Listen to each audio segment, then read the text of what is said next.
Dan sebelumnya saya ingin mengingatkan bahwa kita sekarang ini sudah masuk pada bulan Rajab. Dan bulan Rajab itu termasuk bulan-bulan yang diharamkan oleh Allah Subhanahu wa taala. Sebagaimana disebutkan oleh Allah pada surah At-Taubah, Allah mengatakan minha arba'atun hurum. At-Taubah ayat 36. Sesungguhnya jumlah bulan di hadapan Allah ada 12 bulan di dalam ketetapan Allah sejak hari diciptakannya Allah menciptakan langit dan bumi.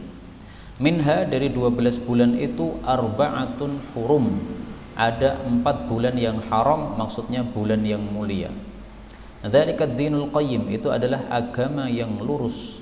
Fala tadhlimu, maka janganlah kalian berbuat zalim fihinna, pada bulan-bulan haram itu, anfusakum, kepada diri kalian sendiri. Maksudnya kita dilarang berbuat maksiat pada bulan-bulan haram. Bukan berarti maksiat itu halal pada bulan-bulan selain 4 ini, bukan. Ya, maksiat kapan saja tetap haram. Tetapi maksudnya lebih ditekankan lagi pada 4 bulan ini jangan berbuat maksiat. Kenapa? Karena maksiat itu kalau dilakukan pada waktu-waktu yang mulia itu dosanya lebih besar. Sebagaimana kalau maksiat dilakukan pada tempat-tempat yang mulia, dosanya juga lebih besar. Mohon maaf kalau ada orang berzina misalnya di hotel, yaitu dosa. Berzina di mihrab masjid, malam-malam masuk masjid zina, kemudian bekas-bekasnya ditinggalkan, kurang ajar begini. Ini dosanya lebih besar karena melakukannya di dalam masjid. Nah, demikian juga bulan haram ini bulan yang istimewa. Bulan haram adalah Dzulqa'dah, Dzulhijjah, Muharram, sama Rajab. Ramadan tidak termasuk, tetapi Ramadan lebih utama daripada 4 bulan haram ini. Nah, maka ini pesan dari Allah, jangan zalim pada diri sendiri, yaitu maksiat pada bulan-bulan haram, karena dosanya lebih besar. Mudah-mudahan semua kita diberi taufik oleh Allah untuk senantiasa dalam kebaikan. Amin ya rabbal alamin. Baiklah, kita lanjutkan sekarang kitab Umdatul Ahkam. Kita sudah sampai pada pasal baru. Ini pasal tambahan dari saya, tidak ada dalam kitab asal, yaitu pasal tentang as-salawatun nafilah, salat sunnah. Hadis 61. An Abdullah bin Umar radhiyallahu anhuma qala, Abdullah bin Umar berkata, Shallaitu, aku salat ma'a Rasulillahi, bersama Rasulullah sallallahu alaihi wasallam, rakaataini, 2 rakaat, qabla adh-dhuhri, sebelum zuhur, wa rakaataini, dan 2 rakaat, ba'daha, setelah zuhur, wa rakaataini, dan 2 rakaat, ba'dal jumu'ah, setelah jum'atan, wa rakaataini, dan 2 rakaat, ba'dal maghrib, setelah maghrib, wa rakaataini ba'dal isya, dan 2 rakaat setelah isya. Wa fi lafdhin, dalam lafal yang lain, fa ammal maghrib, adapun salat maghrib, wal isya, dan salat isya, wal jumu'ah, dan salat jum'ah, fa fi baitih, maka salatnya di rumahnya Nabi, maksudnya salat sunnahnya ya. Jadi bukan salat wajibnya. Kalau salat wajibnya di masjid. Wa fi lafdhil lil Bukhari, dalam lafalnya Imam Bukhari, anna Ibnu Umar, bahwasanya Ibnu Umar qala, berkata, haddatsatni Hafsah, menceritakan kepada saya Hafsah. Hafsah ini kakaknya Ibnu Umar, istrinya Nabi Muhammad sallallahu alaihi wasallam. Anna Nabiyya, bahwasanya Nabi sallallahu alaihi wasallam, kana, adalah, biasanya, yusalli, salat, sajdataini, 2 sujud, maksudnya 2 rakaat, khafifataini, yang ringan. Ringan maksudnya tidak lama. Ba'dama, setelah yatlu'ul fajru, terbit fajar. Wa kanat, dan adalah, sa'atan, itu 1 waktu, la adkhulu, yang saya tidak masuk, ala Nabi, ke rumah Nabi sallallahu alaihi wasallam, fiha, di dalam waktu tersebut. Kaum muslimin rahimani wa rahimakumullah, hadis ini membicarakan tentang disyariatkannya melakukan salat sunnah, baik itu sebelum salat wajib maupun setelah salat wajib. Sebelum salat maghrib, setelah salat maghrib, sebelum salat isya, setelah salat isya. Kenapa? Karena kita ini melakukan ibadah biasanya kurang sempurna. Salat itu semestinya dengan khusyuk, ternyata kita tidak khusyuk. Paling khusyuk hanya di awal-awal, habis itu tidak khusyuk. Nah, fungsi dari sholat sunnah sebelum sholat wajib dan setelahnya ini fungsinya adalah untuk menambal kekurangan-kekurangan yang ada pada sholat wajib kita. Dalilnya adalah sabda Nabi Shallallahu Alaihi Wasallam.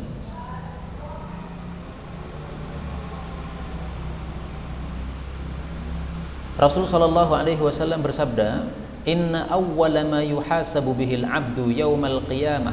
Sesungguhnya yang pertama dihisab dari seorang hamba pada hari kiamat nanti dari amalnya adalah as-salatu, salat. Kalau salatnya baik maka dia beruntung dan dia sukses.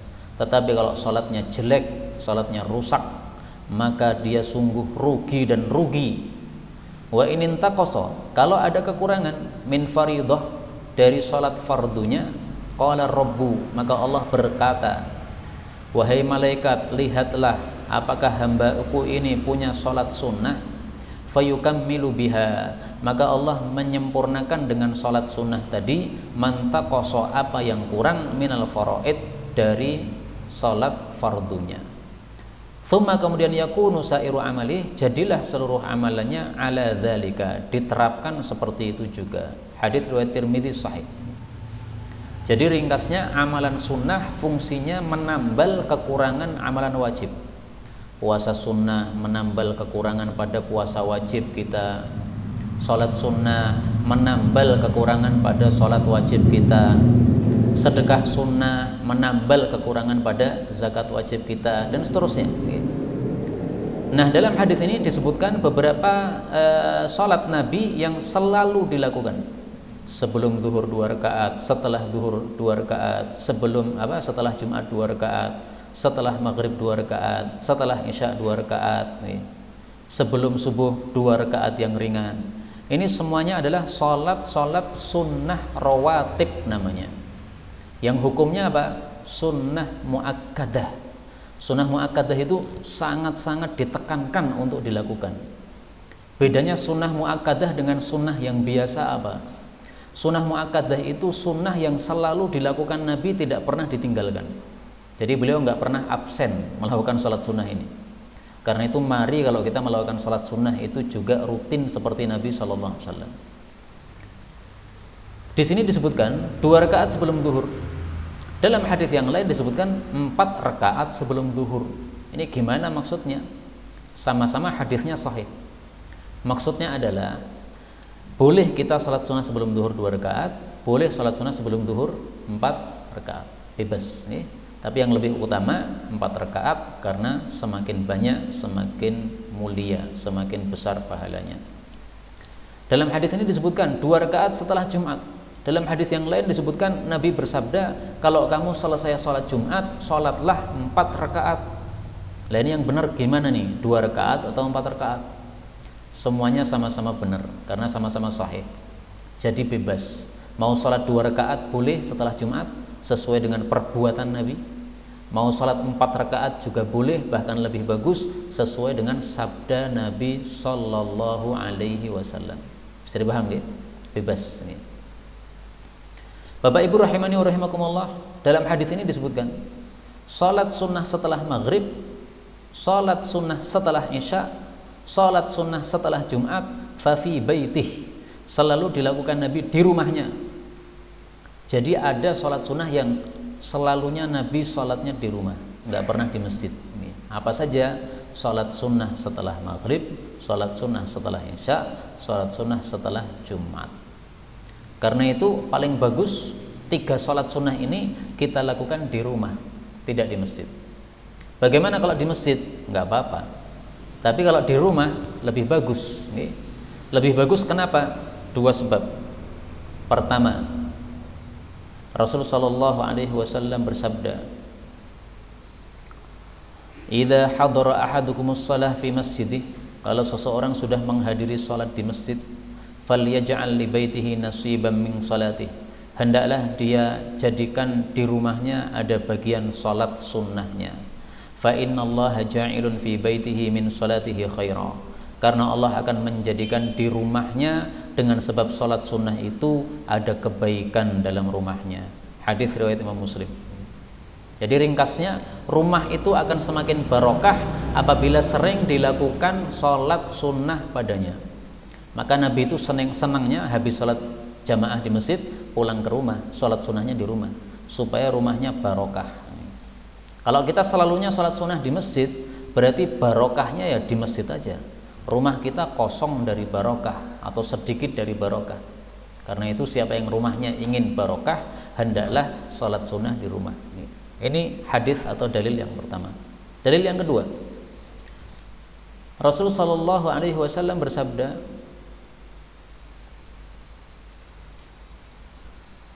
fadlu salatir rajul fi baitih, keutamaan salat sunnah yang dilakukan di rumah, ala salatihi haitsu yarahu nas, dibandingkan salat yang dilakukan di depan banyak orang, maksudnya di tempat terbuka kayak masjid misalnya.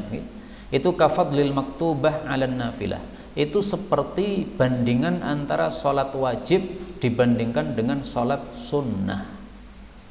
Salat sunnah ada pahalanya, salat wajib pahalanya lebih besar. Demikian juga salat sunnah kalau dilakukan di rumah pahalanya lebih besar. Salat sunnah dilakukan di masjid ya ada pahalanya, tapi pahalanya biasa, nggak banyak. Kalau pengen salat sunnahnya pahalanya banyak, lakukan di rumah masing-masing. Kalau pengen pahalanya double, salat sunnahnya setelah di masjid, lalu di rumah salat sunnah lagi. Jadi habis maghrib kita salat sunnah 4 rakaat nggak apa-apa, 2 rakaat di masjid, 2 rakaat di rumah. Setelah isya kita salat sunnah 4 rakaat nggak apa-apa, 2 rakaat di masjid, 2 rakaat di rumah. Nabi salat sunnahnya habis isya itu kadang-kadang 4 rakaat, kadang-kadang 2 rakaat. Kalau di sini disebutkan 2 rakaat, tapi dalam riwayat yang lain, riwayat Imam Bukhari juga, bahwa Nabi salat sunnahnya setelah isya 4 rakaat. Kemudian dari hadis ini kita ambil pelajaran juga bahwasanya salat sunnah sebelum subuh itu adalah khafifataini, itu dilakukan secara ringan. Ringan itu tidak panjang-panjang. Nah, maka muncul pertanyaan, Nabi kalau sholat sunnah sebelum subuh itu bacaan suratnya apa? Karena ringan. Kalau sholat malam bacaannya panjang-panjang. Al-Baqarah dikatamkan, Ali Imran dikatamkan, An-Nisa dikatamkan. Nah itu kan sholat malam. Adapun sholat sunnah sebelum subuh, Nabi bersabda, ni'mas suratani, sebaik-baik 2 surat, huma yuqra'ani, yang dibaca fir raka'ataini, pada 2 rakaat, qabla al-fajri, sebelum salat subuh, adalah surat qul ya ayyuhal kafirun sama qul huwallahu ahad. Hadis riwayat Ibnu Hibban sahih. Nah, jadi ringkasnya untuk salat sunnah sebelum subuh dibaca 2 qul ya ayyuhal kafirun sama qul huwallahu ahad. 2 surat ini kenapa dipilih oleh Nabi? Karena 2 surat ini bicara tentang tauhid, dan tauhid itu adalah perkara yang paling penting dalam agama. Tauhid itu mengisahkan Allah. Mari kita lihat surat 2 qul ini. Apa sih isinya? Qul ya ayyuhal kafirun la a'budu ma ta'budun, aku tidak menyembah apa yang kalian sembah wahai orang-orang kafir. Nah ini berarti adalah tauhid ibadah, bicara tentang apa? Tauhid peribadatan. Adapun surat qul huwallahu ahad, Allah Subhanahu wa taala dari awal surat sampai akhir surat bicara tentang dirinya. Qul huwallahu ahad, Allah Maha Esa, Allahus Samad, tempat bergantung seluruh makhluk. Lam yalid wa lam yulad wa lam yakul lahu kufuwan ahad, tidak melahirkan, tidak dilahirkan, tidak punya tandingan. Nah ini berarti adalah tauhid asma was sifat, mengisahkan Allah dalam hal nama-nama dan sifat-sifat Allah. Nama Allah apa saja? Ahad, Samad. Sifat Allah apa saja? Lam yalid wa lam yulad wa lam yakul lahu kufuwan ahad. Nah, maka disebut 2 surat tauhid. 2 surat tauhid ini selain disunahkan dibaca pada 2 rakaat sebelum subuh, juga disunahkan pada 2 rakaat setelah tawaf. bagi yang melakukan tawaf, umroh kan tawaf. Nah, habis itu salat 2 rakaat baca 2 surat ini. Disunahkan juga dibaca pada 2 rakaat setelah maghrib. Disunahkan juga dibaca pada 2 rakaat terakhir dari 3 rakaat salat witir. Salat witir yang pertama surat Al-A'la, yang kedua surat Al-Kafirun, yang ketiga surat Al-Ikhlas. Jadi ringkasnya 2 surat ini oleh Nabi dibaca pada 4 macam salat. Salat sunnah sebelum subuh, salat sunnah setelah maghrib, salat sunnah setelah tawaf, salat sunnah witir. Hadis berikutnya 62. An Aisyah radhiyallahu anha qalat, Aisyah berkata, lam yakur Rasulullah, tidak adalah Rasulullah sallallahu alaihi wasallam ala syai'in, terhadap sesuatu, minan nawafil, dari salat-salat sunnah, asyadda ta'ahudan, yang lebih dahsyat di dalam menjaganya, minhu, daripada penjagaan beliau, ala raq'atail fajr, terhadap 2 rakaat salat sunnah fajar, yaitu salat sunnah sebelum subuh. Wa fi lafdzil li Muslim, dalam lafalnya Imam Muslim, raq'ata al-fajr, 2 rakaat sebelum subuh, khairun, lebih baik, minad dunya, daripada dunia, wa ma fiha, dan apa saja yang ada di dalamnya. Hadis ini menunjukkan pentingnya salat sunnah sebelum subuh. Karena itu salat sunnah sebelum subuh jangan sekali-kali ditinggalkan. Nabi tidak pernah meninggalkan salat sunnah sebelum subuh, baik ketika beliau sedang di rumah maupun ketika sedang safar, tidak pernah ditinggalkan. Beliau pernah safar bersama para sahabat, kemudian di akhir malam beliau singgah di satu tempat untuk istirahat, mengatakan kepada Bilal, wahai Bilal, kamu jaga, jangan tidur, supaya nanti tidak ketiduran pada waktu sholat subuh. Bilal ternyata ketiduran juga, gara-gara dia duduk sambil bersandar, akhirnya ngantuk. Semua rombongan bangunnya kesiangan, terbit matahari baru bangun. Setelah Nabi bangun, ternyata beliau tidak langsung sholat subuh, beliau suruh pindah tempat dulu. Kenapa? Karena matahari waktu itu sedang proses terbit. Nah, ketika proses terbit ini kan tidak boleh sholat nih, nunggu sampai terbitnya sempurna. Nah, maka oleh Nabi suruh, ayo kita lanjut aja dulu perjalanan, pindah tempat. Setelah pindah tempat, baru kemudian Nabi suruh adzan. Setelah adzan, apakah langsung qomat? Tidak. Beliau sholat sunnah 2 rakaat sebelum subuh, padahal sudah terbit matahari, Pak. Setelah itu baru qomat, setelah itu baru sholat subuh. Ini menunjukkan betapa dahsyatnya, ya, asyadda ta'ahudan, betapa dahsyatnya Nabi menjaga sholat sunnah sebelum subuh. Nggak mau ketinggalan, nggak mau. Bangun kesiangan, tetap sholat sunnah sebelum subuh. Bahkan ada seorang sahabat Nabi,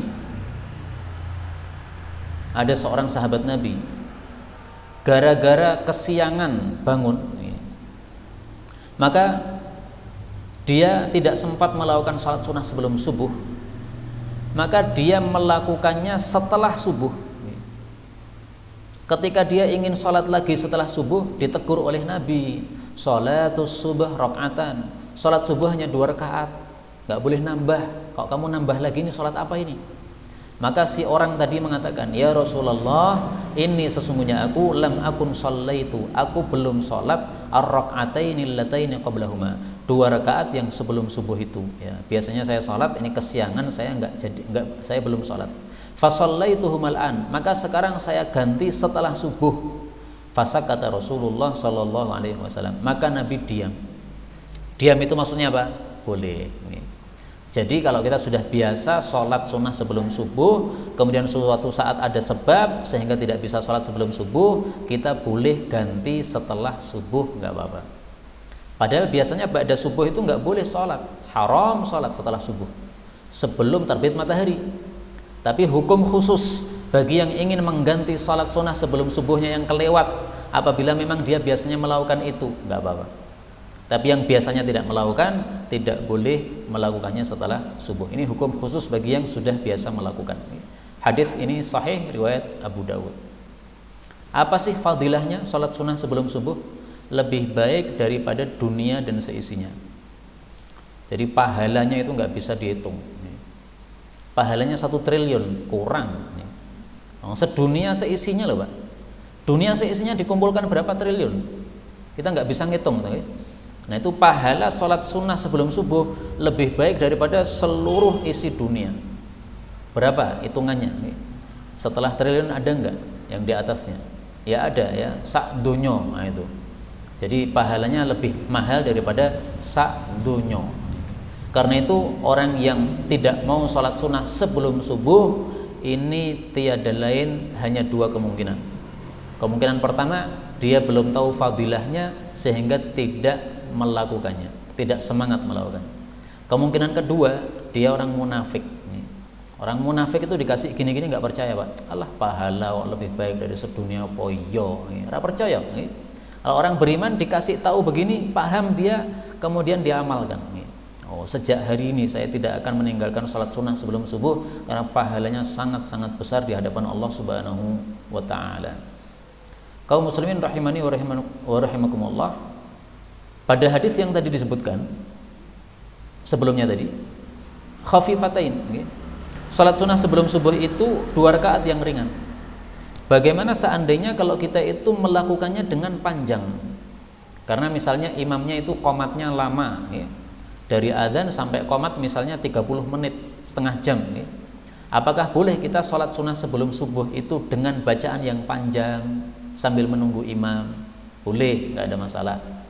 Meskipun sunnahnya adalah khafifatain, sunnahnya adalah ringan, yaitu membaca Al-Kafirun sama Al-Ikhlas. Tapi seandainya kita panjangkan, nggak apa-apa. Yang dilarang adalah setelah azan subuh kita sholat sunnah lebih dari 2 rakaat, itu yang dilarang. Jadi setelah sholat sunnah 2 rakaat, kemudian karena imamnya belum datang, nambah lagi 2 rakaat. Imamnya belum datang, nambah lagi 2 rakaat. Nambah lagi 2 rakaat. Itu dilarang oleh Nabi Shallallahu Alaihi Wasallam. Khusus untuk sebelum subuh loh, Untuk selain sebelum subuh nggak apa-apa.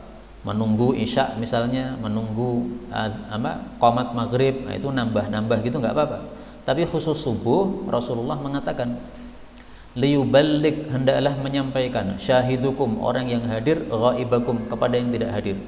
Apa yang disampaikan? La tusallu, jangan salat lagi, ba'dal fajri, setelah terbitnya fajar, illa sajdatain, kecuali hanya 2 rakaat, yaitu 2 rakaat sebelum subuh. Hadis riwayat Abu Dawud, derajatnya sahih. Monggo, Pak. Nggih. Fajar yang dimaksud dalam hadis ini adalah fajar shadiq. Fajar yang betul-betul fajar. Fajar kadzib itu adalah ketika muncul sinar menggaris begini, tidak begini tapi begini, jadi menggaris ke atas seperti tiang atau seperti ekor serigala. Ya, tidak menyebar, hanya menggaris saja. Itu biasanya jam malam, mungkin jam 3 dan sebagainya. Itu nanti akan hilang lagi. Maka itu disebut sebagai fajar kadzib, fajar yang dusta, karena ternyata hilang lagi. Kalau fajar yang shadiq, fajar yang benar, itu setelah dia muncul nanti akan menyebar, merata.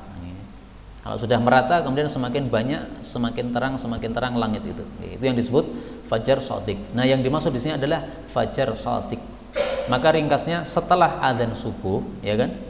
Adzan subuh kan setelah fajar kan? Setelah adzan subuh jangan sholat lagi kecuali 2 rakaat sholat sunnah. Karena banyak orang yang melanggar hadis ini, Pak. Masuk ke masjid, sholat sunnah sebelum subuh 2 rakaat, habis itu sholat sunnah lagi, jadi 4 rakaat. Ketika ditanya kenapa sholatnya 4 rakaat, mengatakan yang 2 rakaat pertama tahiyatul masjid, yang 2 rakaat berikutnya adalah sholat sunnah sebelum subuh. Ini salah. Salahnya kenapa? Nabi melarang kok, jangan sholat setelah terbit fajar kecuali 2 rakaat. Ya sudah, Nabi melarang, sudah taat. Tidak perlu banyak komentar. Mosok sholat dilarang, nggak perlu begitu. Ini larangan dari Nabi. Nabi punya aturan, ba'da subuh jangan sholat, ya sudah, sami'na wa ta'ana. Nabi punya larangan, ba'da asar kalau sudah kuning matahari jangan sholat, ya sudah, sami'na wa ta'ana. Setelah terbit fajar jangan sholat kecuali hanya 2 rakaat, ya sudah, sami'na wa ta'ana. Selesai. Kecuali kalau ada sebab, orang yang biasanya sholat tahajud suatu saat kesiangan bangunnya, dia belum sempat sholat tahajud, maka setelah mendengar adzan subuh dia sholat witir 3 rakaat nggak apa-apa. Adzan subuh, maka dia baru bangun karena kesiangan bangunnya, sholat witir 3 rakaat dulu, habis itu sholat sunnah 2 rakaat, nggak apa-apa. Ini ada sebabnya. Mau nggak? Nggak. Sholat lagi, boleh. Jadi kalau kita setelah mendengar adzan subuh sholat sunnah di rumah 2 rakaat, kemudian kita datang ke masjid ternyata belum qomat, maka sholat sunnah lagi boleh. Tidak termasuk yang dilarang. Kenapa? Ada sebabnya. Sebabnya apa? Dia masuk masjid dilarang oleh Nabi jangan duduk langsung tapi sholatlah dulu 2 rakaat. Nah berarti ada sebabnya, nggak apa-apa. Sama dengan sholat witir tadi ya. Man nama an witri, barang siapa yang tertidur dari sholat witir, au nasiyahu, atau terlupakan, falyusallihi idza dzakarah, hendaklah dia lakukan salat witir itu kalau sudah ingat atau kalau sudah bangun. Nah, maka ketiduran kemudian adzan subuh baru bangun, salat witir dulu nggak apa-apa. Bagi yang biasanya salat witir, ini hadis riwayat Imam 4 sahih. Baik, inilah salat sunnah sudah selesai. Kita masuk bab baru, babul adzan, bab tentang adzan. Adzan itu artinya apa sih? Adzan artinya pemberitahuan. Nama lain dari adzan adalah nida. Nida artinya apa? Memanggil. Jadi adzan itu fungsinya 2, memberitahukan sama memanggil. Memberitahukan bahwasanya waktu sholat sudah tiba, memanggil orang-orang yang di rumah supaya datang ke masjid. Karena itu jangan adzan sebelum masuk waktu, karena itu sama saja menipu. Sama saja mengatakan ini sudah masuk waktu padahal belum, nggak boleh. Tunggu masuk waktu baru adzan. Karena itu muadzin harus betul-betul melihat jam. Ini jamnya sudah masuk betul, sudah masuk atau belum. Kalau sudah masuk segera adzan. Jangan ditunda-tunda. Ditunda-tunda juga tidak baik, karena berarti apa? Berarti tidak sesuai dengan awal waktu masuknya sholat tersebut.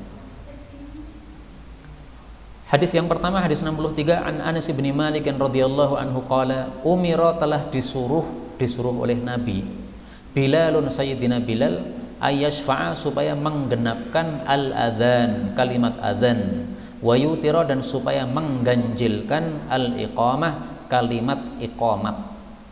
Jadi perbedaan antara adzan dengan qomat, adzan itu setiap kalimatnya diulang 2 kali. Allahu Akbar, Allahu Akbar.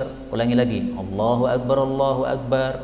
Kalau qomat 1 kali aja. Allahu Akbar, Allahu Akbar. Asyhadu an la ilaha illallah. Kenapa adzan 2 kali sementara qomat 1 kali? Karena adzan itu fungsinya adalah i'lamul ghaib, sementara qomat adalah i'lamul hadir. Adzan itu fungsinya i'lamul ghaib, memberitahu kepada orang yang tidak hadir, orang-orang yang di rumah itu. Nah, sehingga karena memberitahu kepada orang-orang yang jauh sangat pas kalau pemberitahuannya diulang. Allahu Akbar, Allahu Akbar. Ulangi lagi. Allahu Akbar, Allahu Akbar. Tapi kalau qamat itu memberitahu orang yang sudah ada di masjid, i'lamul hadir, memberitahu orang yang sudah hadir di masjid, yuk sudah waktunya sholat, mari berdiri sholat. Maka karena orang-orangnya sudah ada di masjid, pemberitahuan nggak perlu diulang. Ngapain diulang? Sudah pada hadir.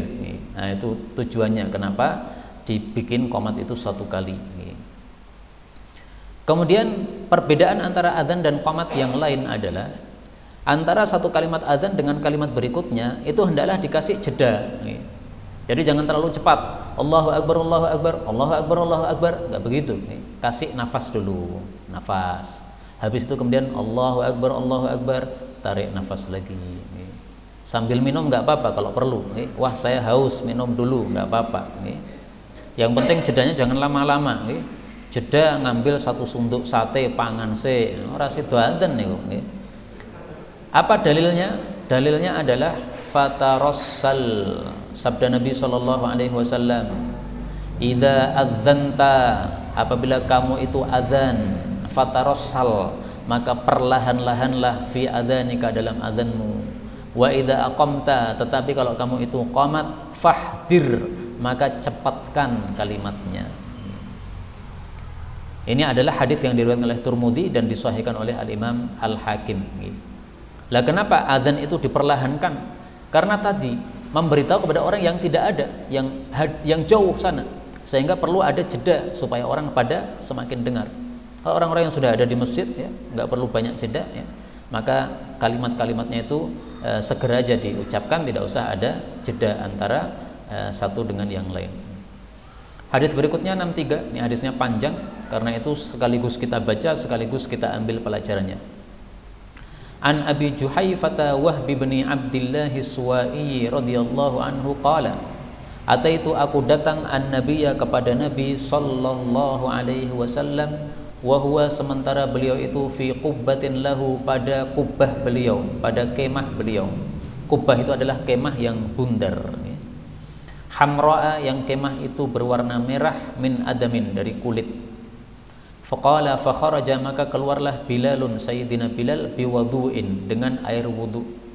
Famin nadih, maka ada orang yang memercikkan, wanail, ada orang yang mendapatkan.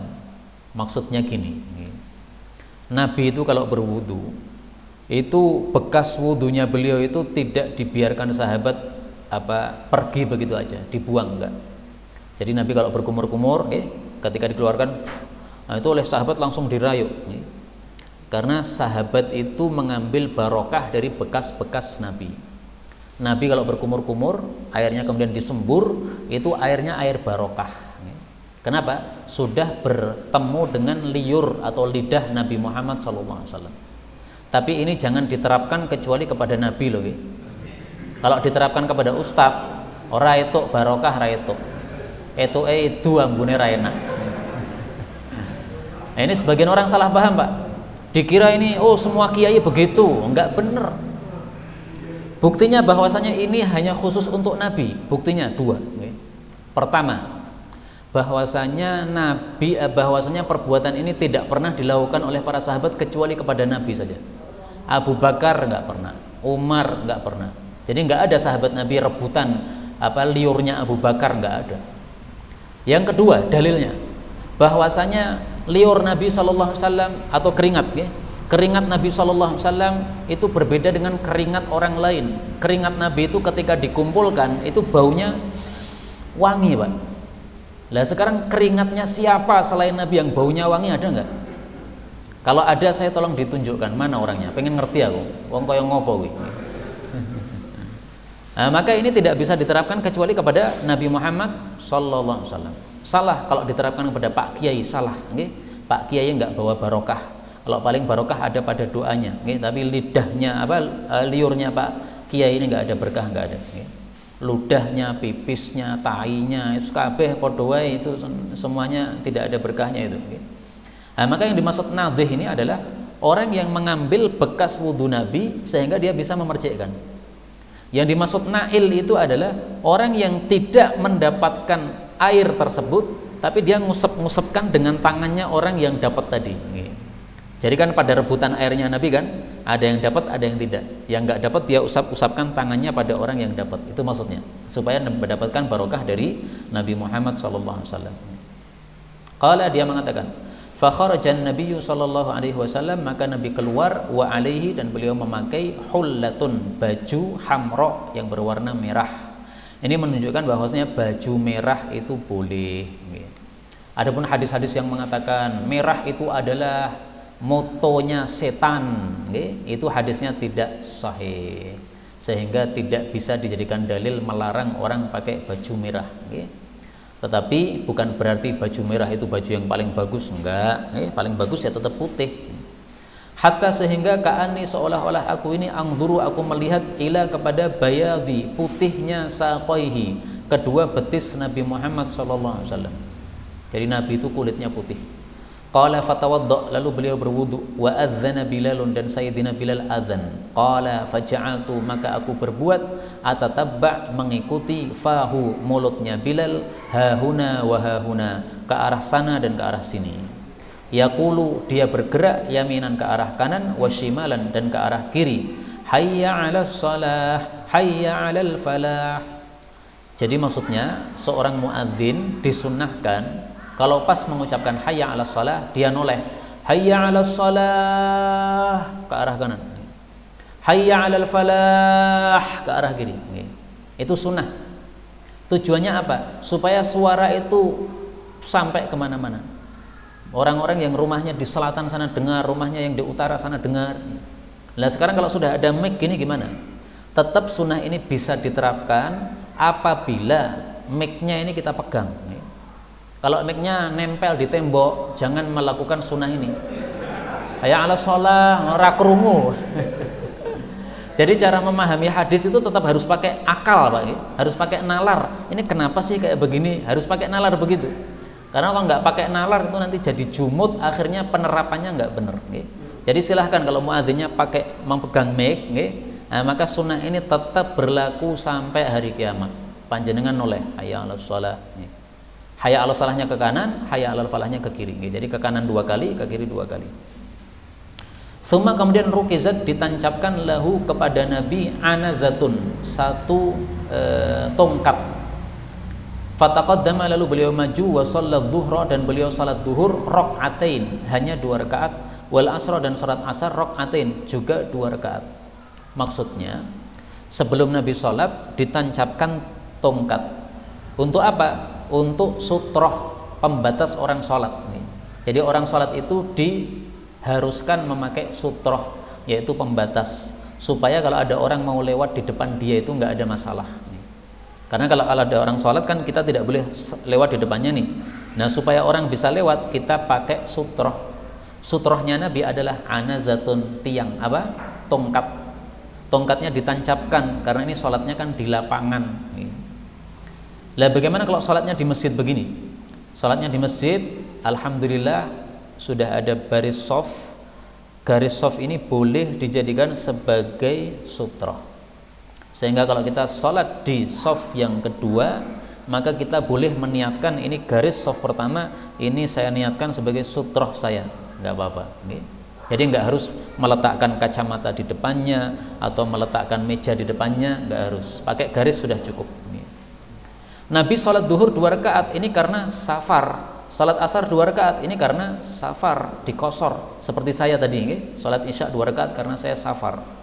Thumma kemudian lam yazal, tidak henti-hentinya yusolli rak'atain, beliau salatnya 2 rakaat terus hatta roja' ilal Madinah, sampai pulang ke Madinah.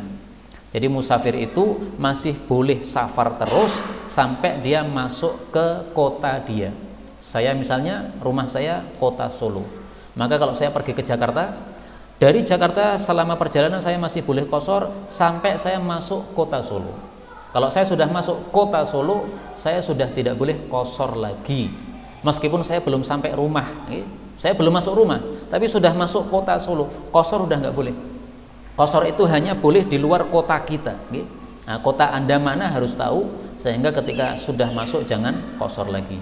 Inilah yang dapat kita pelajari pada malam hari ini, benarnya dari Allah, dan apabila ada salahnya fa astaghfirullahal azim li wa lakum. Subhanakallahumma rabbana bihamdika asyhadu an la ilaha illa anta astaghfiruka wa atubu ilaik. Walhamdulillah.